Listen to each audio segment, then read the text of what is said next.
அதாவது இந்த வேலியில் போகிற ஓணம் அப்படின்னு ஒரு பழமொழி இருக்கும்ல, அந்த மாதிரி தான் ஒரு விஷயத்தை தேவையில்லாமல் வந்து காவேரி செஞ்சுக்கிட்டாங்க.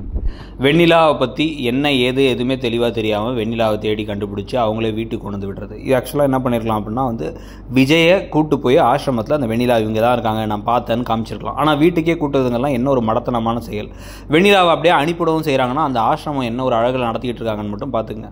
ஸோ இப்போ இந்த லட்சணத்தில் வந்து கதை போயிட்டு இருக்கும் பொழுது தான் அதுக்கப்புறமா என்ன நடந்துச்சு. இப்போ வெண்ணிலா கொஞ்சம் கொஞ்சமாக விவரம் தெரிஞ்சதுக்கப்புறமா நானும் விஜயும் வந்து கல்யாணம் முடிஞ்சவங்க தான், மனசளவில் வெண்ணிலா விஜய் அப்படிங்கிற மாதிரி அவங்க தனியாக எதையோ பேசி உளறிக்கிட்டு இருக்க. இதை வேறு ராகினி ஏற்றி விட்டு அவங்க அப்பா அம்மாவை கொண்டது இவர் தான் சொல்லிட்டு ஒரு பழியை போட்டு கல்யாணம் பண்ணி வைக்கிறதுன்னு சொல்லிட்டு பேச, அவர் என்ன லூஸாக அவர் தாலி கட்டுறதுக்கு தனக்கு வந்து குழந்தைய பிறக்க போகுது இந்த பக்கம் தான் காதலிக்கிற பொண்ணுக்குன்னு தெரியும் போது அப்படிங்கிறத யோசிச்சு பார்த்தா லூஸ் மாதிரி தான் அப்பப்போ எல்லா கதாபாத்திரமே நடந்துப்பாங்க அந்த சீரியலில். யாருக்குமே வந்து ஒரு நேர்கோடெலாம் இருக்காது, ஒரு கேரக்டர் ஆர்க்கெலாம் இருக்காது.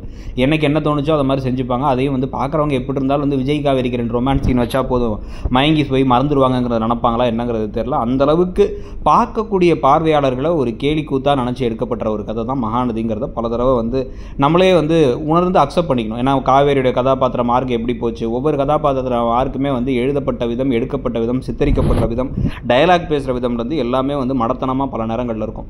இது வரைக்கும் எந்த சீரியலுமே இப்போ நம்ம ரிவ்யூ பண்ணுற 5 சீரியல்களில் இந்த அளவுக்கு மோசமாக இருந்தது இல்லைங்கிறதும் உண்மையும் கூட. இப்போ என்ன நடக்குது, வெண்ணிலா நேற்று சொடக்கு போட்டு நிறுத்தி நான் வந்து வெண்ணிலா விஜய் அதனால் நாங்கள் தான் கல்யாணம் பண்ணிப்போம், நீ ஒழுங்காக வந்து விலகி போயிடு அப்படின்னு வந்து பேச.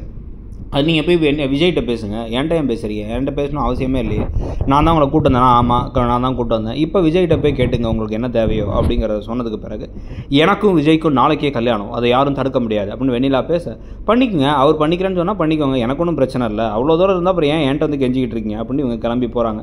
அப்படியே கெத்தாக காவேரியை காட்டுறோம் பாருங்க அப்படிங்கிறாங்க. அதுக்கப்புறம் வந்து பார்த்தா அவங்க வீட்டில் போய்ட்டு அப்பளம் பிஸ்னஸ்க்காக ஹெல்ப் பண்ணுறேன், அந்த மார்க்கெட்டிங் வரைக்கும் நான் வந்து எந்த உண்மையும் யார்கிட்டையும் சொல்ல மாட்டேன், அதனால் டிவோர்ஸ் பேப்பரில் கையெழுத்து போட்டு தரேன்னு மடத்தனம் பண்ணக்கூடிய ஒரு கதாபாத்திரமாக தான் அந்த கதாபாத்திரத்தை மாற்றுவாங்க. இதை பற்றி நீங்கள் என்ன நினைக்கிறீங்க? இந்த சீரியல் மேலே இவ்வளோ விமர்சனங்கள் இருக்கிறத பற்றி உங்கள் கருத்து என்னங்கிறத சொல்லுங்கள்.